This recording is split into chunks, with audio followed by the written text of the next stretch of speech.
Avete presente quegli annunci di vendita di orologi di lusso, di Rolex, Omega, ma comunque un po' tutti gli orologi che costano determinate cifre, in realtà anche quelli economici. Orologio nuovo, mai indossato, mai messo a misura. Che cosa significa? Significa che l'orologio dovrebbe essere completamente nuovo.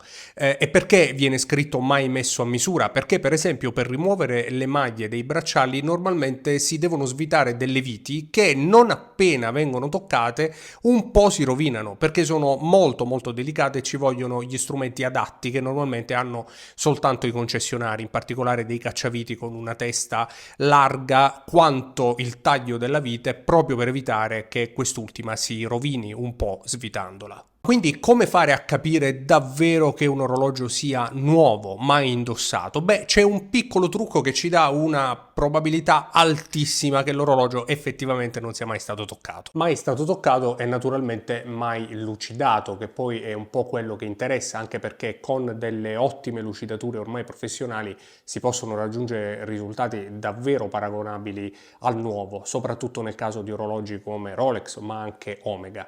Allora, qual è il trucco? Partiamo innanzitutto dalle viti. Se l'orologio è stato messo a misura, e questo è il mio orologio, è un orologio ancora nuovo, come potete vedere anche dalle pellicole, però io ho iniziato anche ad indossarlo, le pellicole le toglierò a breve. Come potete vedere qui non abbiamo più 5 maglie, ma abbiamo 4 maglie perché ne ho rimossa una.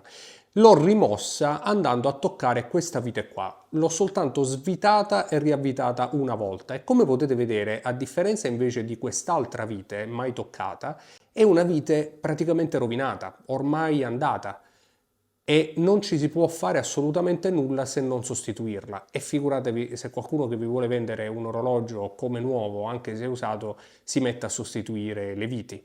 Quindi ecco la prima differenza. Vite mai toccata contro una vite invece svitata una sola volta, tra l'altro con grande accortezza, visto che l'orologio è il mio, e anche con strumenti professionali, ma che non sono però gli strumenti e i cacciaviti Rolex che appunto non lasciano neppure un segno. Se infatti è il concessionario a mettervi a misura l'orologio, normalmente la vite rimane praticamente intatta come in questo caso. È molto difficile che il concessionario faccia un lavoro di questo tipo. Poi, ripeto, con pochi soldi si possono sostituire, ma non è sicuramente questo il caso.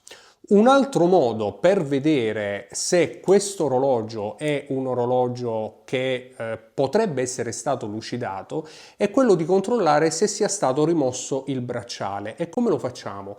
Beh, guardate, quando si rimuove un bracciale è molto semplice e praticamente matematico lasciare dei segni sotto le anse qui in corrispondenza proprio delle spring bar, delle ansette a molla.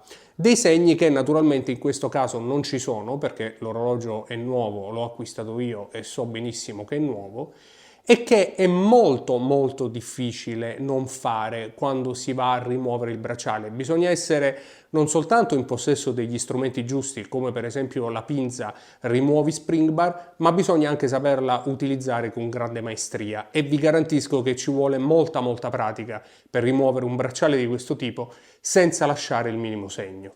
Naturalmente non è l'indice perfetto che ci dice che l'orologio sia nuovo, è bene poi controllare tutto il resto, è bene soprattutto conoscere molto bene queste referenze per capire se possa effettivamente essere nuova o meno, però sia questo delle viti, sia il trucchetto di controllare che ci siano o meno dei segni sotto le anse possono essere degli ottimi indicatori di un orologio nuovo oppure no.